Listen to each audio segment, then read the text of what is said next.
आप सभी को मेरा प्यार भरा आदाब नमस्कार। मुरादाबाद मंडल की बड़ी खबरों में आपका स्वागत है। मैं हूं आपके साथ रियासत हुसैन उस्मानी और आप देख रहे हैं भारत दर्पण। सबसे पहले बात करते हैं अमरोहा की। 24 वर्षीय दलित युवती के परिवार ने बेटी के संदिग्ध परिस्थितियों में गायब होने के बाद एक अस्पताल संचालक पर मतांतरण कराने की आशंका जताते हुए अस्पताल के बाहर धरना दिया। पुलिस ने अस्पताल संचालक समेत 4 नामजद और 3 अज्ञात के खिलाफ प्राथमिकी दर्ज की है। सैदनगली थाना क्षेत्र के नगर पंचायत निवासी 24 वर्षीय युवती के पिता का आरोप है कि उनकी बेटी ने पूर्व में एएनएम का कार्य किया था। 7 जुलाई को बेटी घर से आई थी और गायब हो गई। हसनपुर में रहरा संभल बाईपास पर स्थित एक अस्पताल के संचालक पर प्रलोभन देकर जबरन मतांतरण कराने की आशंका जताते हुए सीओ पंकज कुमार त्यागी को तहरीर दी है। पुलिस ने तहरीर के आधार पर अस्पताल संचालक अट्टन, शाहनवाज, नाजरीन और जुनैद को नामजद करते हुए अन्य 2 से 3 अज्ञात के खिलाफ भी एफआईआर दर्ज की है।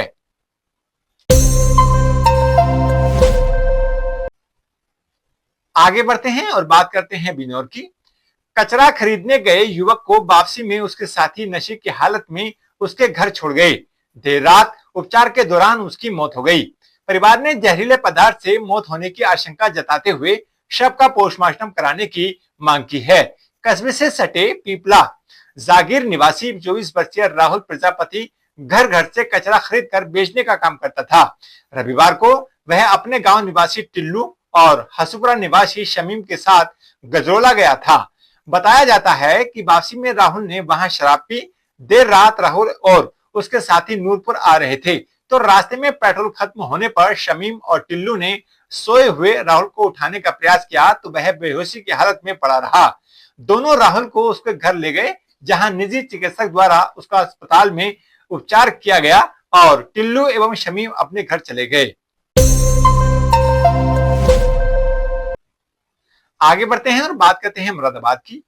पागवाड़ा क्षेत्र के एक पेट्रोल पंप से लाखों रुपए का डीजल धोखाधड़ी से लेकर फरार हुए 50,000 रुपए के इनामी आरोपित को आखिरकार 6 वर्ष बाद एसटीएफ आगरा यूनिट और पागवाड़ा पुलिस की संयुक्त टीम ने गिरफ्तार कर लिया है।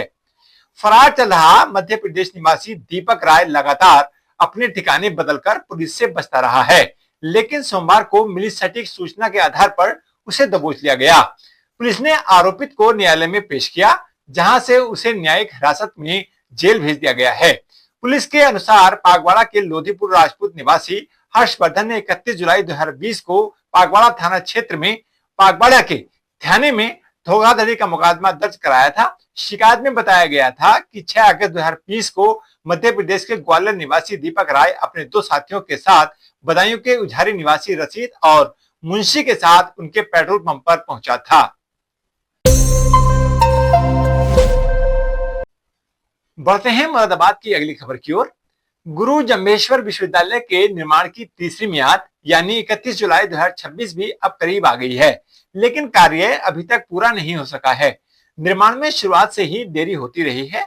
4.25 करोड़ रुपए का जुर्माना लगाए जाने, कुलाधिपति की सीधी निगरानी और उनके ओएसडी पंकज एल जानी और प्रभारी मंत्री अनिल कुमार की नाराजगी और जिला स्तर पर समीक्षा बैठकों के बाद भी विश्वविद्यालय का निर्माण तीसरी म्याद तक भी पूरा होता नजर नहीं आ रहा है।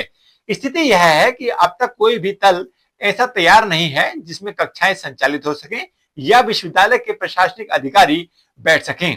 अगस्त 2024 से गुरु जम्भेश्वर विश्वविद्यालय का निर्माण हरदासपुर में शुरू हुआ था।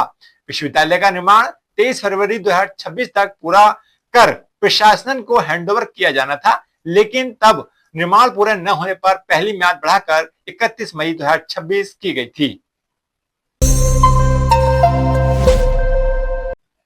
आगे बढ़ते हैं, बात करते हैं रामपुर की। आजम खां के जौहर विश्वविद्यालय के 38 अवैध भवनों के ध्वस्तीकरण संबंधी रामपुर विकास प्राधिकरण यानी आरडीए के आदेश के खिलाफ विश्वविद्यालय प्रबंधन ने मंडला आयुक्त आंजनेय कुमार के न्यायालय में अपील दायर की है। हालांकि मंडला आयुक्त के मेरठ में होने के कारण अभी उस पर सुनवाई शुरू नहीं हो सकी है।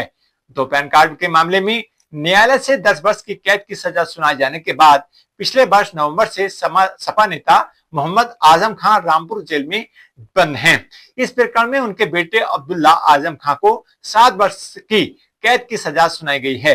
रामपुर विकास प्राधिकरण ने आजम खान के जौहर विश्वविद्यालय में बिना मानचित्र के बनाए गए 38 भवनों को ध्वस्त करने का आदेश दिया है। आगे बढ़ते हैं और बात करते हैं संभल की।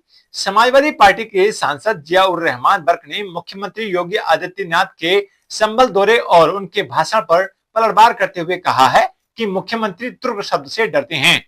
उन्हें तुर्कों का इतिहास पढ़ना चाहिए। तुर्कों ने भारत पर शासन करने के साथ साथ देश की आजादी की लड़ाई में भी योगदान दिया था। रविवार को अपने आवास पर पत्रकारों से बातचीत करते हुए सांसद ने कहा था कि मुख्यमंत्री जब भी संभल या मुरादाबाद आते हैं तो वे विकास के बजाय सिर्फ तुर्क शब्द का जिक्र करते हैं, जबकि जनता रोजगार, उद्योग और बुनियादी सुविधाओं से जुड़ी घोषणाओं की उम्मीद करते हैं।